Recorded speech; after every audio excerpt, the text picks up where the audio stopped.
텅스텐은 5대 핵심 광물 중 하나로 스마트폰, 전기차, 무기 등을 생산할 때 꼭 필요한 광물이죠. 이런 주요 광물이 강원도에 묻혀 있지만 한국은 텅스텐 필요량의 90%를 중국에서 수입하고 있습니다. 그런데 지난 9일 로이터 통신 등 외신은 한국에서 전략광물 텅스텐이 다시 생산될 것이라고 전했는데요. 이는 1992년 이후 30여 년 만의 일이라고 합니다. 바로 상동광산의 이야기였는데요. 상동광산의 텅스텐 광물 내함량은 0.45%로 0.19%인 중국산, 0.18%인 세계 평균의 약 2.5배에 달해 우수한 품질이라는 평을 받고 있어 많은 사람들의 이목이 집중되고 있다고 합니다. 무슨 일인지 함께 알아보시죠. 전쟁으로 인해 자재들의 값이 한없이 오르면서 30여 년간 한국에 묵혀왔던 텅스텐 광산이 떠오르고 있습니다. 그 중에서도 제일 주목을 받는 것이 바로 강원도 영월군 상동읍에 위치한 상동광산인데요.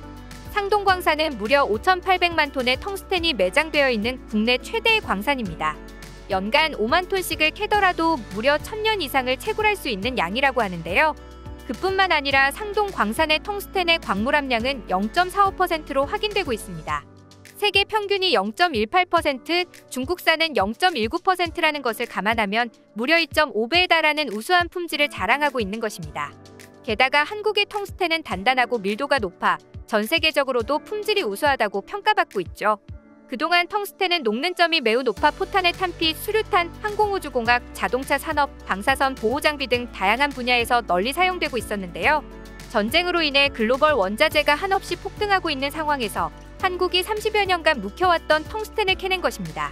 사실 그 전까지는 한국이 사용하는 텅스텐의 90%를 중국에서 수입하고 있었는데요.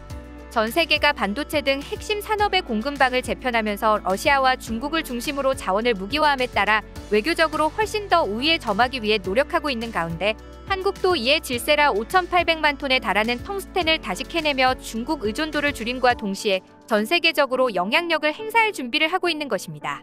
과거 한국은 1916년 강원 영월의 산동광산을 연 이후 60년대와 70년대 세계 텅스텐 생산량의 17%를 점유하면서 호황을 누렸습니다. 당시 한국을 먹여 살렸다고 표현할 정도로 이 작은 국가에서 17%면 한국의 IMF에도 엄청난 기여를 할 정도로 엄청나게 많은 텅스턴 채굴량을 자랑한 것인데요. 하지만 80년대 초반부터 중국이 텅스텐 시장에 진입함에 따라 가격 경쟁력에서 밀리게 되었고 이에 따라 92년 한국은 텅스텐 생산을 전면적으로 중단하는 사태에 이르렀던 것입니다. 결국 텅스텐을 생산하는 것이 무의미한 상태에까지 처하게 되자 상동광산의 소유권을 팔아넘기기에 이르렀는데요. 결국 한국도 텅스텐의 생산을 포기한 채 다른 나라와 마찬가지로 중국의 텅스텐 공급에 의지하는 국가가 되고 말았습니다. 하지만 30여 년 만에 러시아와 우크라이나 전쟁으로 인해 원자재 가격이 치솟고 있는데요. 현재 유럽에서 텅스텐 생산을 위한 핵심 원자재 파라텅스테이트 가격은 톤당 346달러로 지난해보다 25% 이상 상승했습니다. 최근 5년 중 가장 비싼 가격입니다. 이런 상황 속에서 우리나라는 더 이상 중국이 공급하는 텅스텐에 안심할 수 없게 되었고 안정적으로 자원을 공급받을 수 있는 필수재 자립 전략을 수립하게 됐습니다. 다시 국산 텅스텐의 가치가 급격히 상승하게 된 국제적 실효와 같은 과정 속에서 상동광산의 소유권을 구매했던 기업에서는 30년 만에 다시 텅스텐 생산을 재개했죠.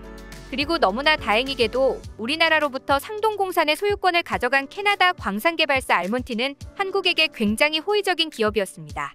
그 덕분에 자국의 이름만을 사용하는 게 아닌 기존 우리 한국이 텅스텐 시장에서 이름을 날렸던 대한중석이라는 이름을 같이 사용했는데요.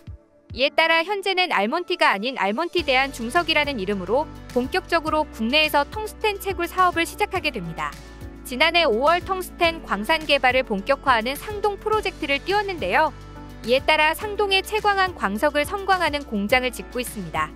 5월 토목공사를 시작했으며 2023년 완공을 목표로 진행하고 있는데요. 공장이 완공됨에 따라 한국과 미국이 서로 협력을 통해 텅스텐을 생산 및 가공을 진행하게 됩니다. 현재 상동광산에서는 원광만 생산할 수 있습니다.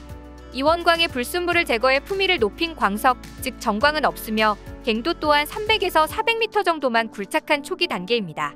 현재 원광을 정광으로 바꾸는 불순물 제거 시설만 국내에 갖추고 나머지 재련 작업은 미국 업체 글로벌 텅스텐 앤 파우더스에서 진행할 것으로 계획하고 있습니다.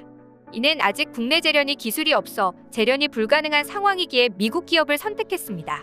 지금 당장 생산을 진행해야 하는 상황이었기에 어쩔 수 없는 선택이었죠.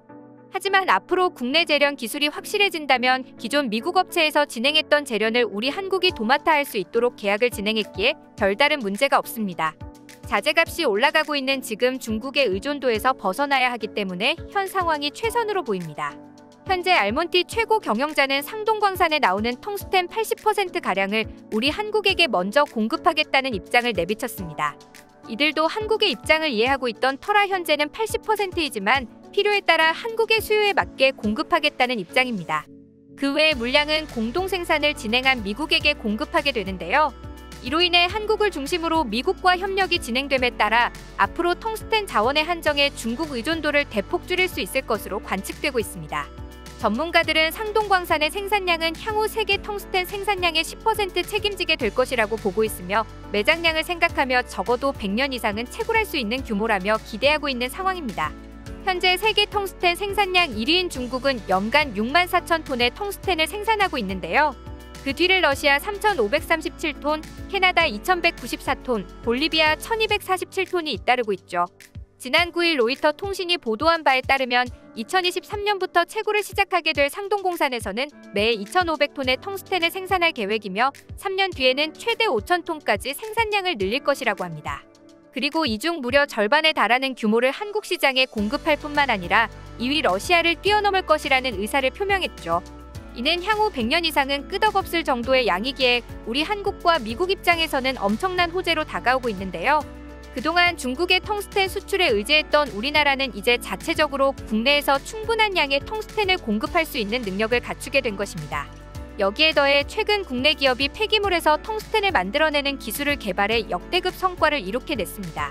이는 전 세계적으로 화제가 되면서 한국이 또 다시 텅스텐 생산을 넘어 폐기물을 통해 텅스텐을 제조할 수 있는 국가로 우뚝 서게 되고 있습니다. 폐기물로 텅스텐을 생산하는 과정에서 암모니아는 필수적으로 사용되는 물질이지만 환경오염을 유발하는 단점을 가지고 있습니다. 하지만 국내 기업은 기존 방식과 달리 텅스텐 알칼리 수용액으로부터 텅스텐을 결정화해 암모니아 없이 고순도 텅스텐 기초 소재 분말을 제조할 수 있는 기술을 개발해내는 데 성공했습니다. 기존 공정 대비 온실가스 배출량을 66% 줄일 뿐더러 공정 비용도 50% 이상 절감할 수 있는 쾌거를 누렸는데요. 또한 암모니아를 사용하는 공정과 비교해 분말의 품질이 같은 것도 장점입니다. 텅스텐은 핵심 5대 광물로 선정된 희소금속으로 4차 산업혁명 시대를 맞아 사용량이 급격히 늘고 있습니다. 특히 그동안 한국은 텅스텐 소비 상위 국가임에도 불구하고 정작 자급률은 0%대를 기록해왔었죠. 그래서 텅스텐 확보를 위해서는 환경 훼손을 최소화하면서도 에너지 비용을 절감할 수 있는 2차 자원인 폐기물로 텅스텐을 생산하는 것도 필요해 보였는데요. 이 과정에서 고순도의 텅스텐 소재 분만을 만들 수 있는 재활용 기술은 필수로 떠오르고 있는 기술을 개발해낸 것입니다. 결국 이런 노력 끝내 한국은 텅스텐을 광산에서 캐낼 수 있음과 동시에 재활용 물질들을 이용해 텅스텐을 만들어낼 수 있는 국가로 자리매김하게 되었습니다. 그동안 중국에게 의존해왔던 텅스텐을 국내 생산함에 따라 앞으로 중국에게 의존할 일은 없을 것으로 관측되고 있는데요.